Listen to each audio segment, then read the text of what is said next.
of all the things in the world, of all the things that a human being can do,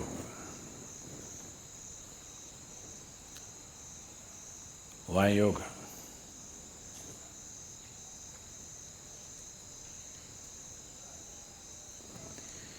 Everything that human beings can do is essentially an expression of who they are. Somebody sings a song, somebody dances, somebody writes a book, somebody paints a picture. Whatever else we do is an expression of who you are. You may be conscious of it, you may be unconscious of it, but still everything that you say, everything that you do, everything that comes out of you is essentially an expression of who you are.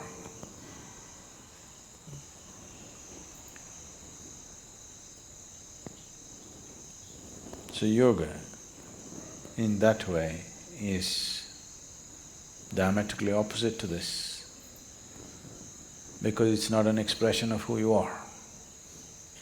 It's about determining as to who you are.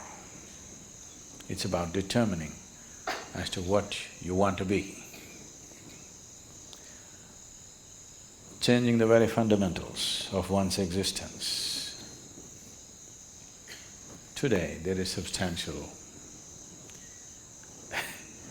medical and scientific evidence to show that the very fundamentals of the activity of your brain, your chemistry, even your genetic content can be changed by practicing different systems of yoga.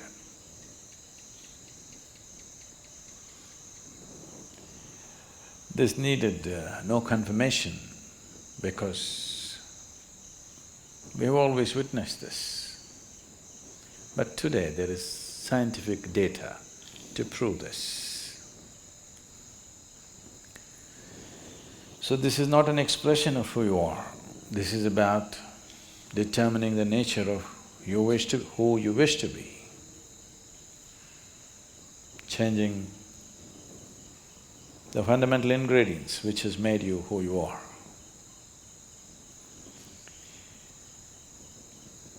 So yoga as a system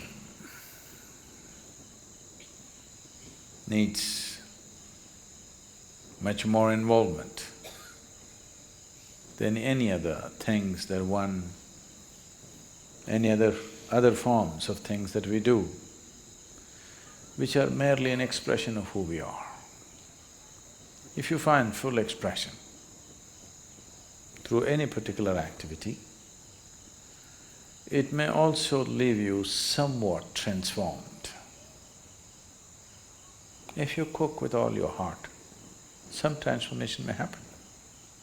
Yes, taking care of a cow can change your life, you know.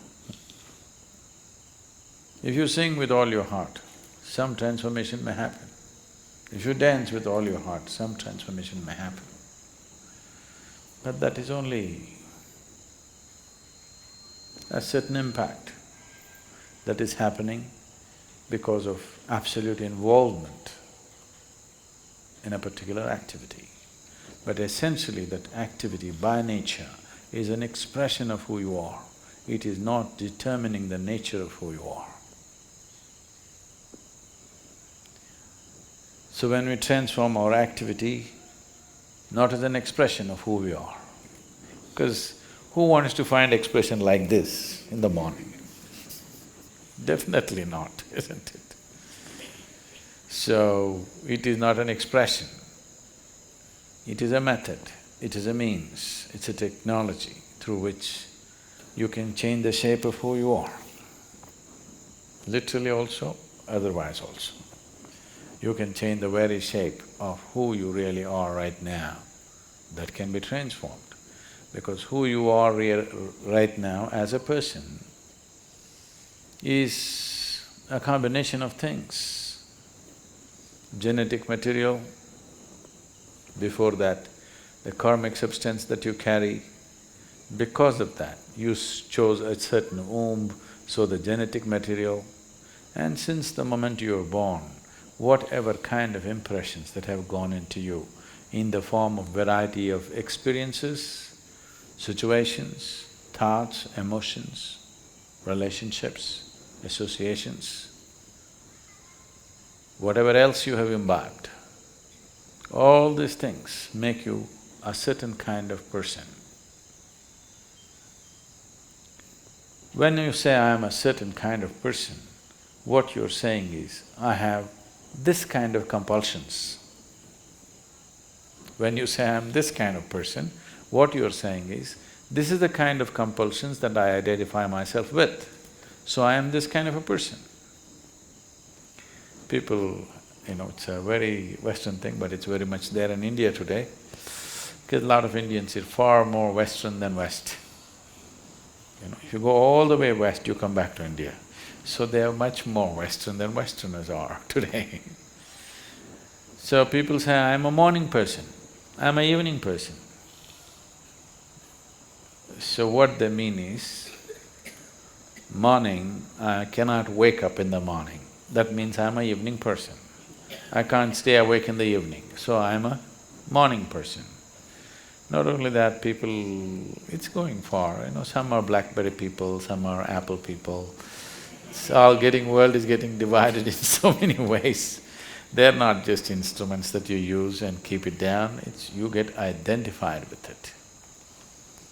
So there are chapati people, there are rice people, there are dosa people, there are idli people, all kinds. So, what kind you are is essentially a certain type of compulsion.